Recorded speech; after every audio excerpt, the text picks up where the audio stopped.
ನಮಸ್ಕಾರ. ಒಂದು ಕಾಲದಲ್ಲಿ ಸಾಂಕ್ರಾಮಿಕ ರೋಗಗಳು ಬಂದು ಸಾಕಷ್ಟು ಜನರು ಅದಕ್ಕೆ ಬಲಿಯಾಗುತ್ತಿದ್ದರು.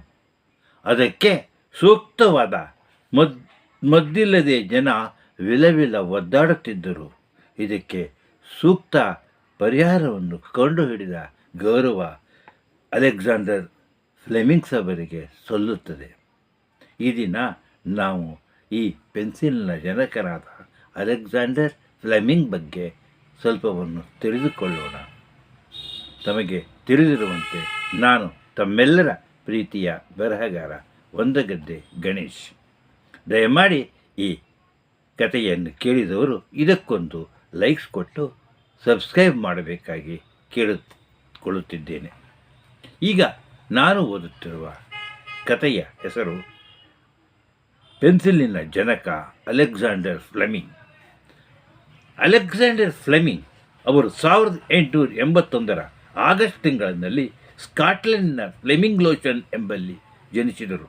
ಅವರು ತಮ್ಮ ವೈದ್ಯಕೀಯ ಪದವಿಯನ್ನು ಗಳಿಸಿದ ನಂತರ ರೋಗ ನಿರೋಧಕ ವಸ್ತುಗಳ ಮೇಲೆ ಸಂಶೋಧನೆಯನ್ನು ನಡೆಸುತ್ತಿದ್ದರು. ಸದಾ ಓದುವರಲ್ಲಿ ಮುಳುಗಿರುತ್ತಿದ್ದ ಫ್ಲೆಮಿಂಗ್ ಅವರು ಅನೇಕ ಹವ್ಯಾಸಗಳನ್ನು ಇಟ್ಟುಕೊಂಡಿದ್ದರು. ಅತ್ಯಂತ ಸರಳ ವ್ಯಕ್ತಿಯಾಗಿದ್ದ ಶ್ರೀಯುತರು ಲಕ್ಷಾಂತರ ಜನರ ಪ್ರಾಣ ಉಳಿಸಬಲ್ಲ ಔಷಧಿಯನ್ನು ಕಂಡುಹಿಡಿದು ಜಗದ್ವಿಖ್ಯಾತರಾದರು.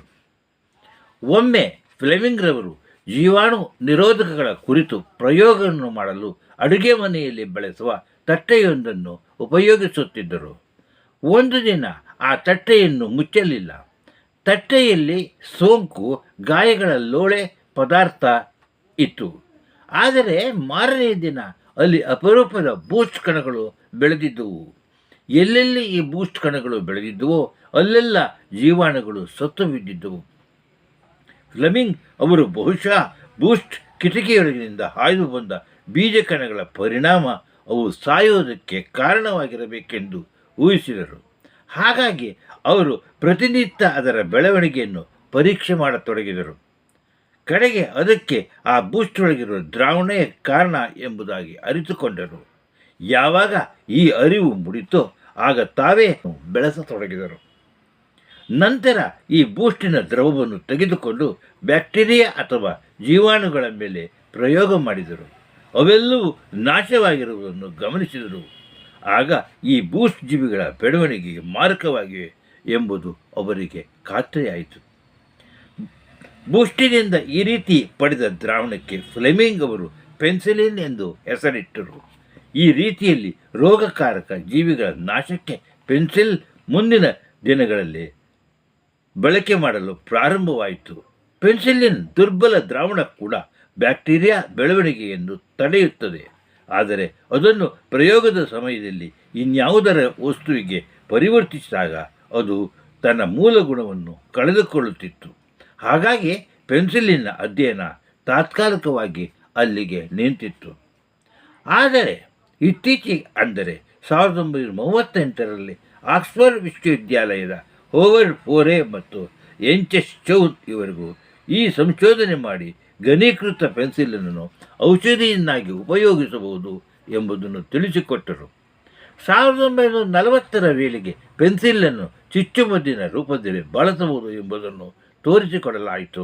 ಅಷ್ಟೇ ಅಲ್ಲದೆ 2ನೇ ಮಹಾಯುದ್ಧದ ಕಾಲದಲ್ಲಿ ಈ ಪೆನ್ಸಿಲನ್ನು 6 ರೋಗಿಗಳ ಮೇಲೆ ಪ್ರಯೋಗಿಸಲಾಯಿತು. ಆಗ ಅವರಲ್ಲಿ 2 ಮಾತ್ರ ಪೆನ್ಸಿಲಿನ್ ಕೊರತೆಯಿಂದಾಗಿ ಸಾವನ್ನಪ್ಪಿದರು.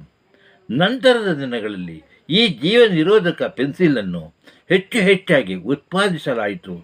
ಮುಂದಿನ ದಿನಗಳಲ್ಲಿ ಈ ಪೆನ್ಸಿಲ್ ಸಹಕಾರದಿಂದ ಲಕ್ಷಾಂತರ ಮಂದಿಯ ಪ್ರಾಣ ಉಳಿಸಲಾಯಿತು.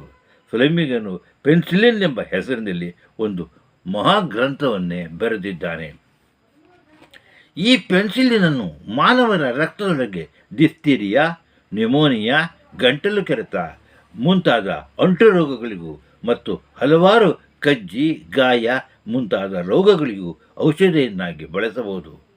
ಇದಾದ ನಂತರ ಪೆನ್ಸಿಲನ್ನು ಸೆಫ್ಟ್ರೋಮೈಸಿನ್, ಟೆರಾಮೈಸಿನ್ ಮುಂತಾದ ಜೀವ ನಿರೋಧಕಗಳ ತಯಾರಿಕೆಯಲ್ಲೂ ಉಪಯೋಗಿಸಲಾಗುತ್ತಿದೆ. ಈ ರೀತಿಯಲ್ಲಿ ಕಂಡುಹಿಡಿದ ಪೆನ್ಸಿಲನ್ನು ಜಗತ್ತಿನಾದ್ಯಂತ ಇಂದು ಹೇರಳವಾಗಿ ಬಳಸಲಾಗುತ್ತಿದೆ. ಫ್ಲೆಮಿಂಗನ ಈ ಸಂಶೋಧನೆಗಾಗಿ 1945ರಲ್ಲಿ ಅವರಿಗೆ ನೊಬೆಲ್ ಬಹುಮಾನವನ್ನು ನೀಡಲಾಯಿತು. 1947ರಲ್ಲಿ ಅವರನ್ನು ರಾಯಲ್ ಸೊಸೈಟಿಯ ಫೆಲೋ ಆಗಿ ಗೌರವಿಸಲಾಯಿತು. ನಂತರ ಅವರನ್ನು ಅದೇ ಸೊಸೈಟಿಯ ನಿರ್ದೇಶಕರನ್ನಾಗಿಯೂ ಆರಿಸಲಾಯಿತು. 1944ರಲ್ಲಿ ಅವರಿಗೆ ನೈಟ್ ಪದವಿಯನ್ನು ಕೂಡ ನೀಡಲಾಯಿತು. ಫ್ಲೆಮಿಂಗ್ ಶಾಂತಿಯನ್ನು ಬಯಸುತ್ತಿದ್ದುದರಿಂದ ಅವರನ್ನು ಪ್ರಪಂಚದ ಶಾಂತಿ ಸಮಿತಿಯ ಸದಸ್ಯನನ್ನಾಗಿಯೂ ಮಾಡಲಾಗಿತ್ತು. ಅವರು ಈ ದಿಕ್ಕಿನಲ್ಲಿ ಜಗತ್ತಿಗೆ ಅಪಾರ ಸೇವೆಯನ್ನು ಸಲ್ಲಿಸಿದ್ದಾರೆ. 1955ರ ಮಾರ್ಚ್ 11ರಂದು ಫ್ಲೆಮಿಂಗ್ ಲಂಡನ್ನಿನಲ್ಲಿ ತೀರಿಕೊಂಡರು. ಅವರು ತಮ್ಮ ಕೊನೆಯ ಉಸಿರಿರುವವರೆಗೂ ವಿಜ್ಞಾನಕ್ಕಾಗಿ ಕೆಲಸ ಮಾಡುತ್ತಿದ್ದರು. ಅವರ 100ನೇ ಹುಟ್ಟುಹಬ್ಬವನ್ನು ವಿಶ್ವದಾದ್ಯಂತ ಬಹಳ ಸಂಭ್ರಮದಿಂದ ಆಚರಿಸಲಾಯಿತು.